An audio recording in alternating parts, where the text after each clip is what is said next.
السلام عليكم ورحمة الله وبركاته. باريس سان جيرمان يحارب برشلونة على صفقة الموسم. يعتبر الإغواري جان ميشيل سيري لاعب نيس الفرنسي من أبرز اللاعبين الذين يسعى برشلونة التعاقد معهم في الميركاتو الصيفي الحالي تحت قيادة المدرب الجديد فالفريدي بحسب صحيفة موندو ديبورتيفو الإسبانية. لكن الصحيفة قالت أن هذا التعاقد لن يكون سهلا، حيث أن واحدة من الأندية الأكثر انفاقا في أسواق الانتقالات يضع سيري أيضا ضمن خططه، وهو نادي باريس سان جيرمان. وأظهر اللاعب إمكانيات بدنية وفنية كبيرة خلال مباريات الدوري الفرنسي مع نيس، ووفقا لإحدى الإذاعات الفرنسية فإن باريس سان جيرمان مستعد لتقديم عرض كبير لضم اللاعب. الخبر الثاني، ميسي يقول لا أعرف فالفريدي.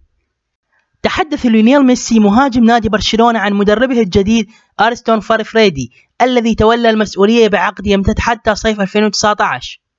وقال ميسي للإعلام الصيني خلال مشاركته في افتتاح مشروع تكنولوجي يحمل اسم ميسي بارك في العاصمة بكين: لا أعرف المدرب الجديد لبرشلونة بكل وضوح، أعرف اسمه فقط مع الأندية التي عمل معها، وأنه كان المدير الفني لبلباو الموسم الماضي. وأضاف النجم الأرجنتيني ميسي في التصريحات التي نقلتها صحيفة موندو ديبورتيفو الكتالونية: لا أعرف أسلوب فالفريدي وفلسفته، لذا سنتعارف سويا عندما يلتقي مع اللاعبين. الخبر الثالث والأخير، لاعب وسط يوفنتوس خارج نهائي دوري أبطال أوروبا.